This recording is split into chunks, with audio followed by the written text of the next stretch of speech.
Atau mungkin kalau di jurusan lain atau di univ lain itu sebutnya Mekatro. Ya, ini wah anak teknik itu berarti nggak refleks kan ya? Itu tingkat nasional. Iya, nasional.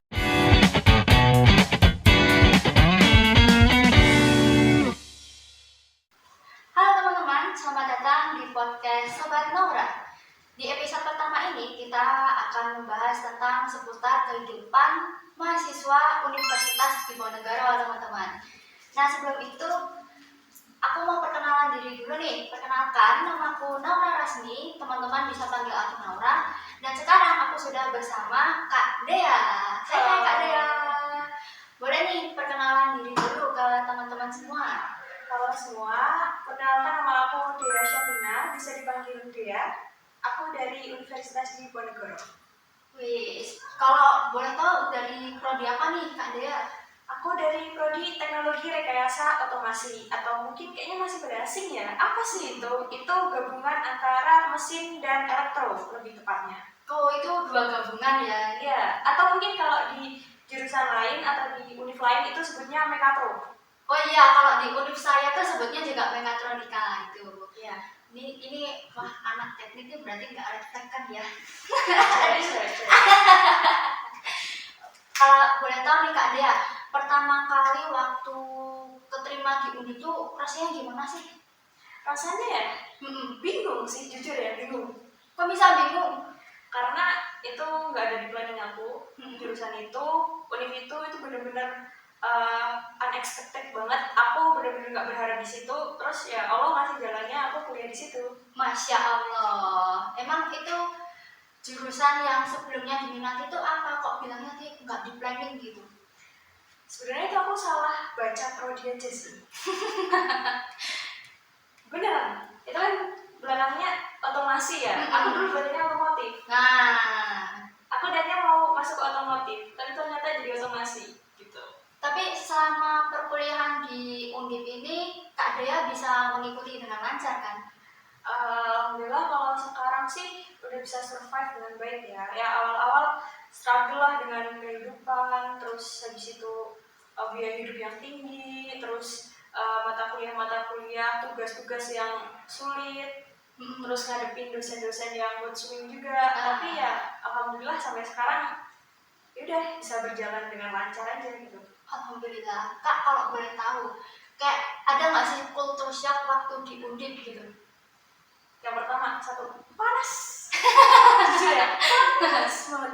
Terus yang kedua, ya agak mahal. Terus teman-temannya super duper ambis semua. Jadi kayak insecure sendiri, kayak aduh aku bisa nggak ya ngikutin mereka buat lebih baik, grow up gitu.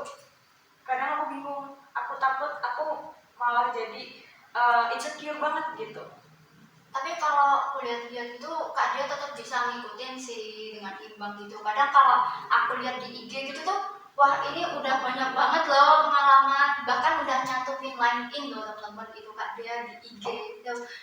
Mungkin pengalaman line in yang dimasukin tuh apa aja sih Kak? Pengalaman ya? Lomba sih, tapi lomba gak menang. Ya, itu tingkat nasional? Iya, nasional. Lomba apa tuh kalau boleh tahu?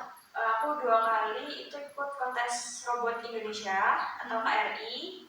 Itu yang pertama dapat juara 2 tingkat wilayah, terus yang terakhir itu finalis nasional waktu yang tahun kemarin itu ke ITB. Oh, ke ITB guys, keren banget sih kataku. Itu mungkin dari semester 1 sampai semester 6 ada nggak sih pengalaman yang paling berharga selain lomba tadi? Ada. Apa tuh? Jadi asdos, merangkap aspek dan aslet. Wih, kalau jadi asdos tuh benefitnya apa sih? Benefitnya banyak sih menurutku. Yang pertama, kita bisa deket banget nih sama dosen. Deket dalam tanda kutip, kita bisa kayak sharing. Terus dosen itu juga nggak secanggung itu kan. Kadang ada ya kayak yang dosen nggak kenal nih sama kita. Nah, kita jadi dikenal gitu. Terus juga kita benefitnya salah satunya nih, aku bisa magang sekarang ini juga karena dosen aku. Rekomendasi dari dosen aku yang aku jadi asisnya gitu.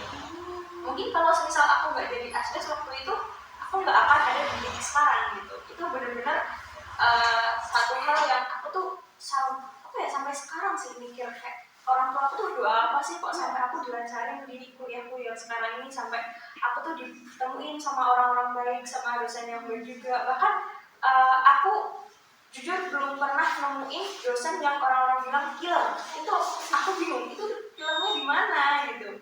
Itu mungkin killer dari mukanya kali kak, terus nggak killer gitu. Mungkin soal ya.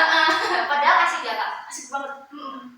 Mungkin udah kayak dibilang terlalu dekat banget nih, jadinya kayak wah ini sebuah privilege banget bagi mahasiswa lain-lainnya gitu ya. Sebenarnya nggak deket banget sih, kita tetap ada batasan ya antara ya beliau dosen, kita harus menghormati beliau. Cuma at least kita kalau mau ngomong atau mau konsultasi tuh nggak secanggung itu gitu.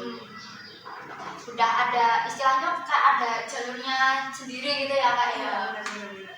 Berarti ngomong-ngomong nih kak, dia tuh sekarang semester berapa sih? Aku masih di semester akhir. Enggak sih, belum semester 4. Ya udah mau semester tua guys, ya ampun. Jangan. Berarti kayak udah mikir TA gitu belum sekarang? Kalau mikir ya, cuma masih belum kesampaian aja sih apa judulnya. Ya udah ditagih sih sekarang. Bahkan sebelum lebaran kemarin tuh udah ditagih, ayo mana kumpulin judulmu gitu, tapi belum lah, saya iring jalannya waktu aja. Berarti semester 6 selain magang apa lagi nih kak? Sekarang sih aku magang aja ya, dan magangku ini kan NDKM, jadi konversi 20 SKS.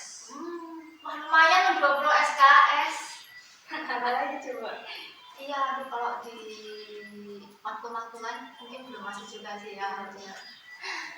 Kak Dia mungkin ada nggak sih pesan atau kesan selama Kak Dia tuh kuliah di Undip di Tensi gitu? Kesan-kesan ya? Untuk semua atau mungkin yang di TMC? Mungkin dari Kak Dia sendiri di Tensinya gitu. Oke, kesanku sih seru. Terus habis itu kayak kita belajar banyak hal di situ, entah itu dari pertemanan, terus bagaimana cara kita survive di kehidupan, terus juga gimana cara kita manajemen waktu, manajemen uang juga di situ. Bagaimana cara kita tuh selain survive kita bisa hidup di situ, tapi gimana caranya kita tuh survive bisa menjalani kehidupan perkuliahan itu dengan nyaman, terus baik juga, dan setidaknya kita berkembang lah di situ, nggak stop terus nggak cuma jadi anak kupu-kupu gitu. Mungkin ada pesan-pesan atau motivasi buat teman-teman di sini Kak Dia? Aduh, motivasi. Motivasi nih, mungkin aku bisa sampai di titik ini sekarang ini karena ya beberapa orang kayak ngomong, kamu kok cuma gitu-gitu doang, terus kok IP kamu cuma segini, terus dibanding-bandingin sama yang lain. Itu jangan buat apa yang orang omongin itu sebagai rasa kamu tuh jadi insecure atau kamu down, tapi jadiin itu cambuk buat kamu kalau aku harus buktiin nih apa yang mereka omongin itu nggak sesuai dengan apa yang mereka omongin gitu. Aku harus buktiin kalau aku tuh bisa lebih baik, aku tuh bisa jauh lebih berkembang di sini gitu. Kayak apa ya, kayak balas dendam aja sih dari yang orang-orang omongin. Pokoknya jadiin cambuk, terus jadiin motivasi lah kalau aku harus jadi lebih baik lagi gitu. Nah, itu teman-teman. Jadi motivasinya dan mungkin kayak yang aku tangkap itu adalah bagaimana cara kita itu bisa survive di lingkungan kuliah itu dengan baik. Kita bisa membuktikan ke orang-orang kalau aku tuh bisa, aku tuh nggak sesuai dengan omonganmu gitu. Nah, itu dibilang tuh kayak ilmu stoik gitu ya. iya, Bodo amat. Kayak kalau kamu nggak gunain hidup aku, ya udah ngapain gitu. Iya, gitu kan. Ya. Itu emang harus menerapkan ilmu itu teman-teman. Nah mungkin sampai sini dulu ya teman-teman podcast pada episode pertama kali ini. Semoga ini bermanfaat ya buat teman-teman semua. Saya dan kalian teman-teman semua pamit undur diri. Selamat tinggal teman-teman.